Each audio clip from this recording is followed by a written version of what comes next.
Bonjour les septièmes, aujourd'hui on va commencer une leçon de chapitre 1, leçon 1, les régularités de la division.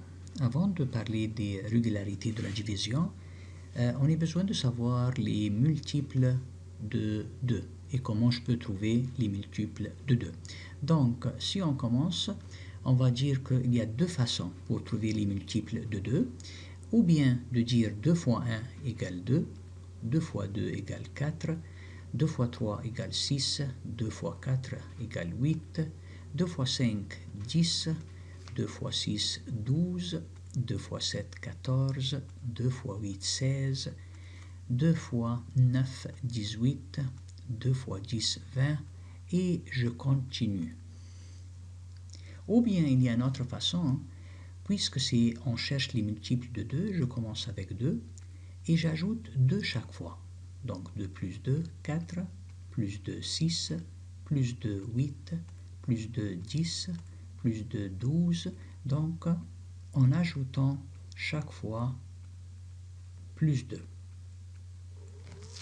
Donc ça, ce sont les deux méthodes pour chercher les multiples de 2. Donc si je continue toujours la liste, si j'ajoute 2, ça va être 14, puis 16, 18, 20. Donc j'arrive à la même réponse et on continue. Donc, si je veux regarder un petit peu l'observation ou la conclusion, je peux trouver quoi? Première conclusion, on dit que tous les nombres pairs sont divisibles par 2. Si je regarde la liste, ce sont des nombres pairs. Donc si je trouve un nombre pair, tout de suite, c'est divisible par 2. Donc c'est très clair. La deuxième chose que je peux trouver comme observation, tout le nombre qui a un chiffre pair à la position des unités est divisible par 2. C'est-à-dire quoi? C'est-à-dire, si je remarque un petit peu ici, je vais changer la couleur de mon crayon et je vais trouver quelque chose de très intéressant. Ici, il y a 2, 4, 6, 8, 0. Puis je commence une autre catégorie, 2, 4, 6, 8, 0. Donc si vous regardez, c'est comme une régularité. Dans cette partie-là, c'est 2, 4, 6, 8, 10. Puis après ça, 2, 4, 6, 8, 0. Puis après ça, ça va être 2, 4, 6, 8, 0. Et on continue avec la même répétition. Donc si je trouve dans la position des unités, très important, si je trouve un nombre pair à la position des unités, donc ce nombre est divisible par 2. C'est-à-dire quoi? C'est-à-dire si, par exemple, j'ai un nombre 112, je regarde la position des unités, c'est 2. Est-ce que 2 c'est un nombre pair? Oui, donc ça c'est divisible par 2. Mais si j'ai 465 par exemple, et je regarde la position de l'unité, le nombre c'est 5. Est-ce que 5 est un nombre pair? Bien sûr non. Dans ce cas-là, on ne peut pas dire que ce nombre-là est divisible par 2. Et vraiment, si je prends 465 et je le divise par 2, 4 divisé par 2 c'est 2, 2 fois 2, 4, je fais la soustraction, je baisse le 6, divisé par 2 égale 3, 2 fois 3 égale 6, je fais la soustraction, c'est 0, je baisse le 5, 5 divisé par 2 égale 2, 2 fois 2, 4, ici je trouve qu'il y a un reste qui est 1. Donc, c'est-à-dire que ce nombre-là n'est pas divisible par 2, puisque le nombre à la position des unités n'est pas pair, est un nombre impair. Donc, j'espère que ça c'est clair. Deuxième partie, on va aller au quelque chose qui s'appelle multiples des 5. Donc, on va voir quels sont les multiples de 5. Donc, je peux utiliser les mêmes deux méthodes. Donc, je peux commencer toujours en disant que les multiples de 5 sont, je commence avec 5, parce que 5 fois 1 égale 5, 5 fois 2 égale 10, 5 fois 3 égale 15, 5 fois 4 égale 20, 5 fois 5, 25, 5 fois 6, 30, 5 fois 7, 35, 5 fois 8, 40, et je continue toujours. Ça, c'est une méthode. Ou bien, je commence avec le 5 et j'ajoute chaque fois 5. Donc 10, j'ajoute 5, 15, j'ajoute 5, 20, j'ajoute 5, 25, j'ajoute 5, j'ajoute 5, j'ajoute 5 et je continue. Donc ça, c'est la deuxième méthode en ajoutant 5 fois, 5 chaque fois, j'arrive au multiple de 5. Maintenant, quelle est l'observation? Si on regarde, on va trouver quelque chose de très intéressant. On dit les unités forment une régularité répétitive. La partie répétitive de la régularité est 5 et 0. C'est-à-dire quoi?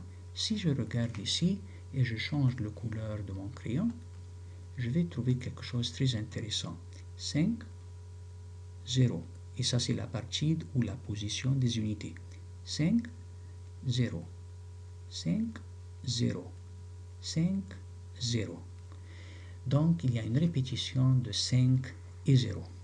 Pour cela, je dis quoi? La conclusion, tout nombre qui a un 0 ou un 5 à la position des unités est divisible par 5.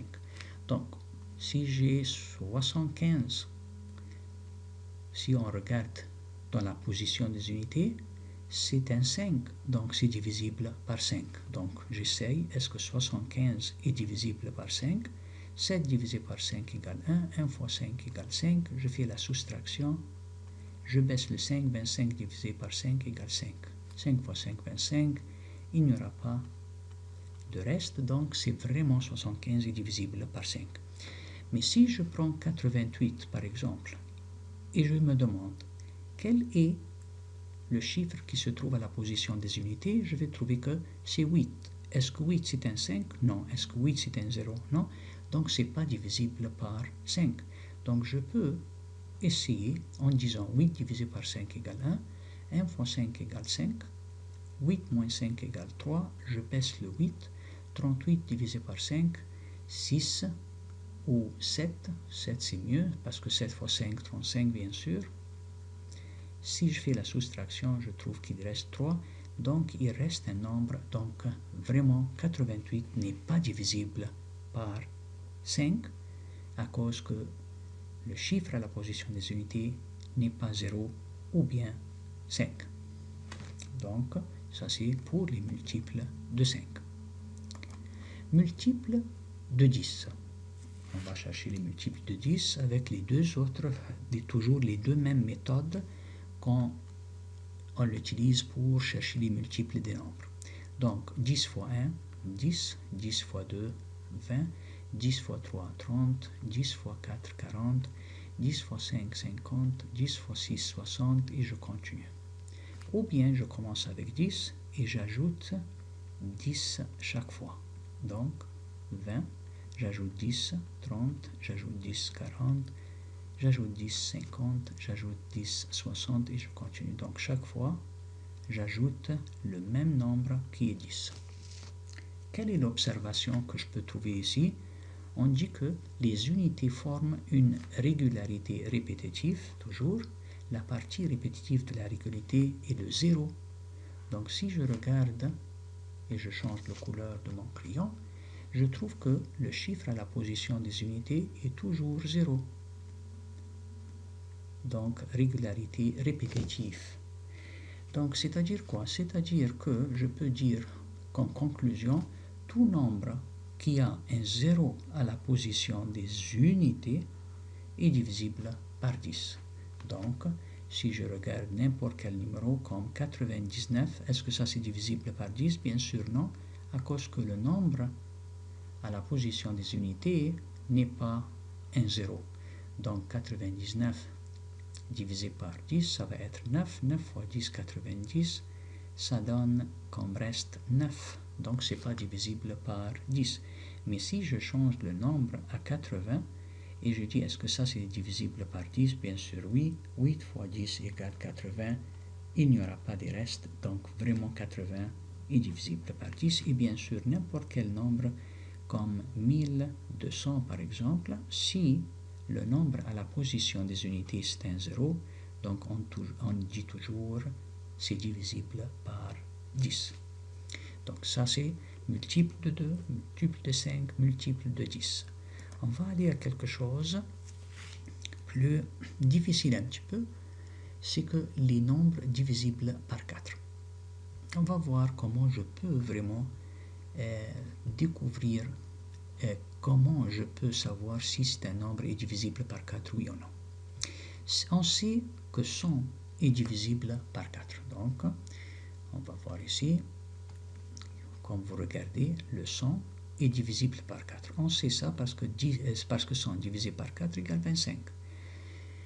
Donc, tout multiple de 100 est divisible par 4. Donc ça, c'est vraiment quelque chose de très intéressant. N'importe quel nombre ou multiple de 100 est divisible par 4.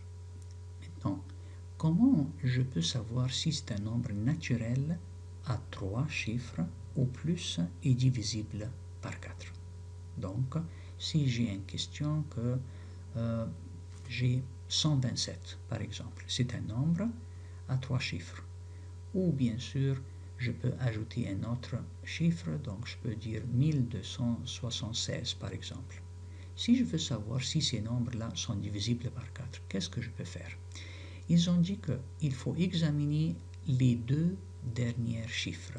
Donc, très important, il faut examiner les deux derniers chiffres.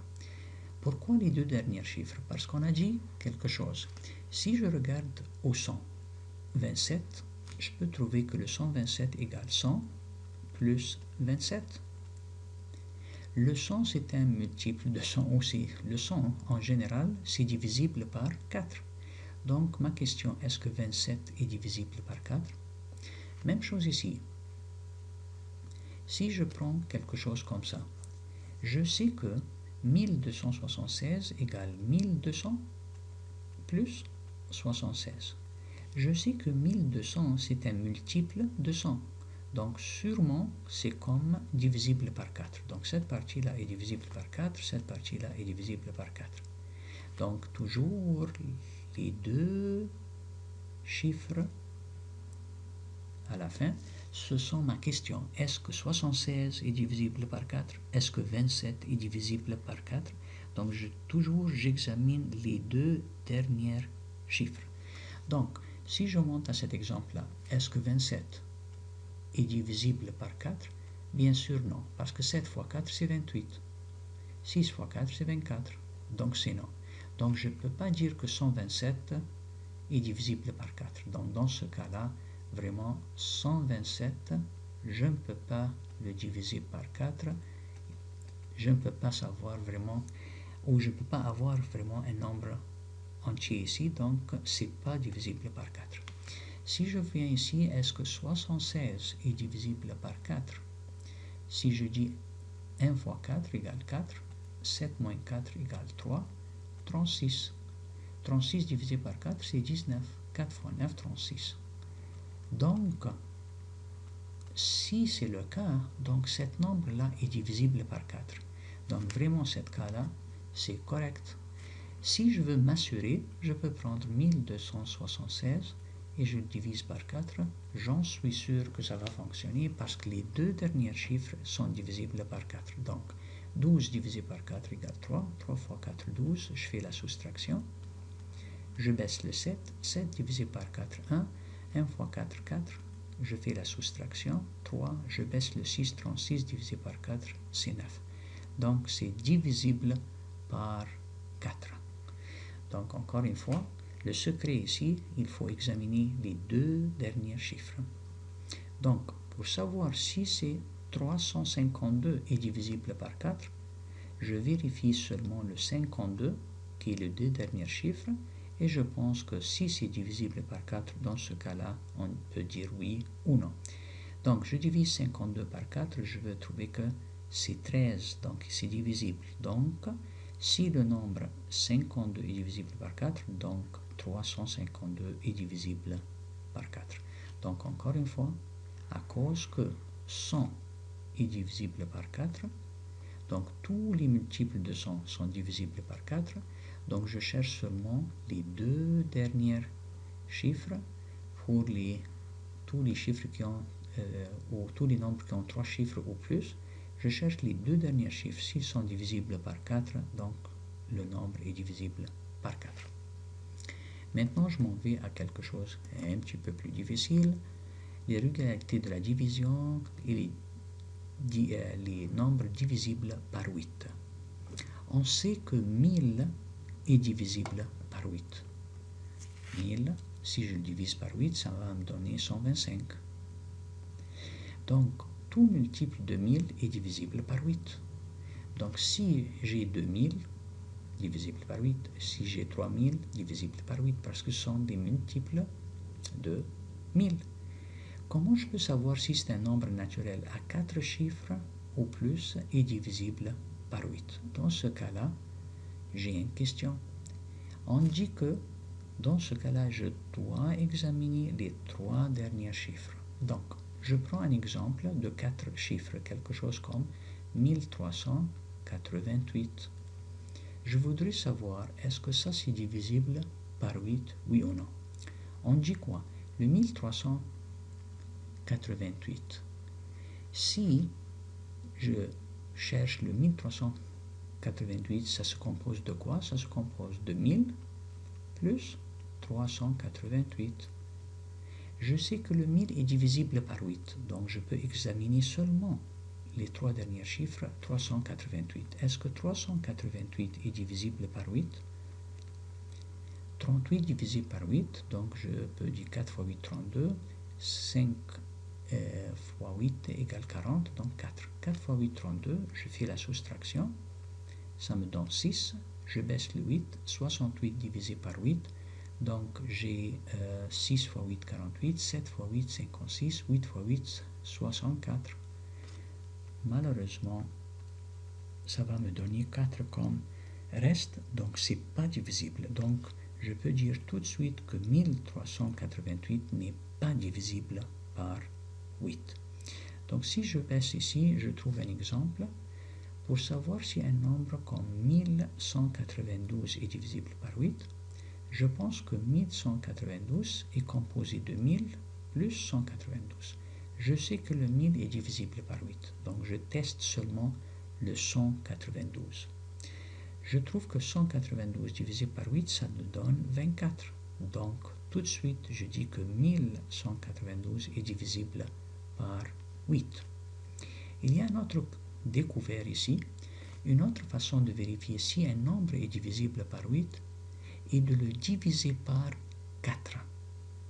Si le quotient est un nombre pair, le nombre est divisible par 8. Donc, je vais tester le même nombre avec cette façon-là. Le 1192. Je sais que 1192 est divisible par 8, mais je veux utiliser seulement si cette façon-là fonctionne. On dit quoi? On vérifie si un nombre est divisible par 8 et de le diviser par 4. Donc, je vais le diviser par 4. Je dis 2 fois 4 égale 8. Je fais la soustraction, ça me donne 3. Je baisse le 9. 39 divisé par 4, on dit 9 fois 4, 36. Je fais la soustraction, ça me donne 3. Je baisse le 2. 32 divisé par 4, ça me donne 8. 8 fois 4, 32. Je fais la soustraction. Donc, vraiment, 1192 est divisible par 4. Ils disent quoi? Si le quotient, ça c'est le quotient, si le quotient est un nombre pair, 2, 9, 8. Si je me retourne ici, je peux trouver que tous les nombres qui sont divisibles par 2, ce sont des nombres pairs. Donc, vraiment, si ici, il y a 8, donc c'est un nombre pair, donc on peut dire que vraiment 1192, c'est un nombre divisible par 8. Il y a une petite annonce ici très importante. Attention, la règle de divisibilité par 8 ne s'applique qu'à 1000 et au nombre supérieur à 1000. Encore une fois, la règle de divisibilité par 8 ne s'applique qu'à 1000 et au nombre supérieur à 1000. Donc je ne peux pas vraiment dire les conditions ici fonctionnent avec un nombre de 3 chiffres. Ça doit être des nombres supérieurs à 1000. Pour les nombres inférieurs à 1000, on doit utiliser le calcul mental ou une calculatrice, mais ce n'est pas notre cas. Toujours, on utilise le calcul mental. Maintenant, il y a une question qu'on dit pourquoi un nombre divisible par 8 est aussi divisible par 2 et par 4. La réponse est très simple, car les nombres 2 et 4 sont des facteurs de 8. Donc ça c'est très important.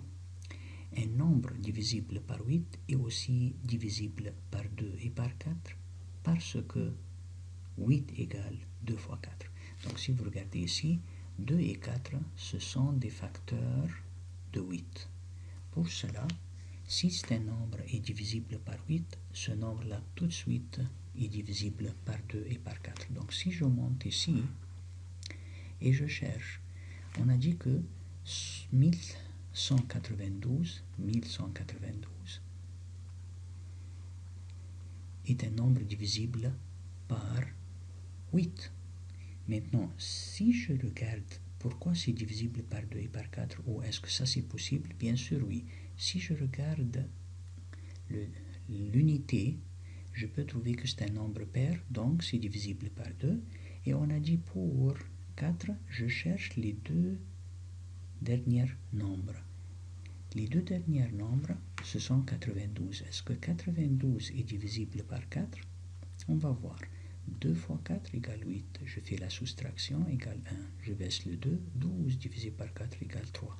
Donc vraiment, puisque c'est divisible par 4 et c'est divisible par 8, donc c'est divisible aussi par 2 et 4. Donc vous voyez la relation ici, puisque 2 et 4 ce sont des facteurs de 8, donc n'importe quel nombre comme celui-là, si c'est divisible par 8, est divisible aussi par 2 et par 4. Donc, conclusion, un nombre divisible par 8 est un nombre pair. Très important. Maintenant, on va avoir une question. Question, c'est dit quoi? Ça dit, parmi ces nombres, lesquels sont divisibles par 5, lesquels sont divisibles par 8, lesquels sont à la fois divisibles par 5 et par 8. Comment le sais-tu? Question très difficile, mais on peut le savoir si je révise tout ce qu'on a eu présentement pour le multiple de 2, de 5, de 10 et de 4 et de 8. Si je regarde à ces choses-là, je peux savoir tout de suite la réponse. Donc, parmi ces nombres, lesquels sont divisibles par 5? Pour répondre à cette question-là, je regarde les multiples de 5. On a dit quoi? La partie répétitive de la régularité est 5 et 0. Donc, si j'ai un nombre qui termine avec 5 et 0, ce sont des nombres divisibles par 5. Donc, je regarde ici, je trouve ce numéro-là, 5, 0, 0, 5, 0, c'est tout. Donc 35, 80, 90, 765 et 3960, ce sont des nombres divisibles par 5. Donc si je regarde, les nombres divisibles par 5 sont 35, 80, 90, 765 et 3960. Très bien. Lesquels sont divisibles par 8? Je regarde ici. Je dis quoi? Première chose, il y a une attention ici. La règle de la divisibilité par 8 ne s'applique qu'à 1000. Ok, donc je cherche les trois derniers nombres. On a dit ici, si je regarde ici bien, il faut examiner les trois derniers chiffres. S'ils sont divisibles par 8, donc le nombre est divisible par 8. Donc, je regarde. Est-ce qu'il y a des nombres qui sont plus que 1000? Oui. Ce nombre-là, ce nombre-là, ce nombre-là et ce nombre-là. Donc, ça, ce sont plus grands que 1000. Les autres, ils sont moins que 1000. Dans ce cas-là, je dois vraiment le faire un par un. Donc, 1048, les trois derniers chiffres, ce sont quoi? 48. Est-ce que 48 est divisible par 8? Bien sûr, oui. Donc, je peux dire tout de suite que 1048 est divisible par 8. Donc, si je regarde ici, tous les multiples de 8 sont les nombres pairs. Donc, vraiment, je peux regarder les nombres qui sont plus grands que 1000. Donc, si je regarde ici, les nombres 1048 et 3960 sont divisibles par 8 parce que 48 et 960 sont divisibles par 8. Très bien. Quoi d'autre? Ils disent que si un nombre est divisible par 8, il est divisible par 2 ou par 4. Donc, tous les nombres pairs sont vraiment divisibles par 8. Donc, de cet groupe-là, je peux dire que 35 n'est pas un nombre pair, malheureusement, et le 765, c'est pas un nombre pair, donc c'est pour cela qu'on rejette 35, 765, et même 15019, on ne peut pas l'avoir parce qu'ils ne sont pas des nombres pairs. Après ça, on utilise le calcul mental pour les nombres qui sont moins que 1000. Donc, si je regarde dans la liste, je peux trouver 12, 24, 35, 56, 80, 98, 128, 760. Ce sont des nombres moins que 1000. Donc, je dois vraiment les tester mentalement avec des calculs pour voir s'ils sont divisibles par 8, oui ou non. Donc, 12 n'est pas divisible par 8, 90 n'est pas divisible par 8. Puis après ça, pour les nombres 24, 56, 80 et 128, ils sont divisibles par 8. Donc, je peux vraiment répondre à mes questions de cette manière-là avec un diagramme de Venn. Donc, je dis quoi? Tous les nombres qui sont divisibles par 5 sont 35, 90, 765, 80 et 3960. Tous les nombres divisibles par 8, 24, 56, 128, 1088 et toujours 80 et 3960. Et comme vous voyez ici, le 12 et le 1482 et le 15019 ne sont pas divisibles ni par 8 ni par 5. Dans ce cas-là, je trouve que 80 et 3960, ce sont les nombres qui sont divisibles par les deux, par 5 et par 8. Donc, les nombres situés dans la région où les cercles se chevauchent sont divisibles par 5 et par 8. Donc, 80 et 3960 sont aussi divisibles par 40 parce que 5 fois 8 égale 40. J'espère que vous avez bien compris la leçon. Donc, on va faire un devoir, puis après ça, on va avoir une autre leçon, chapitre 1, leçon 2. Merci.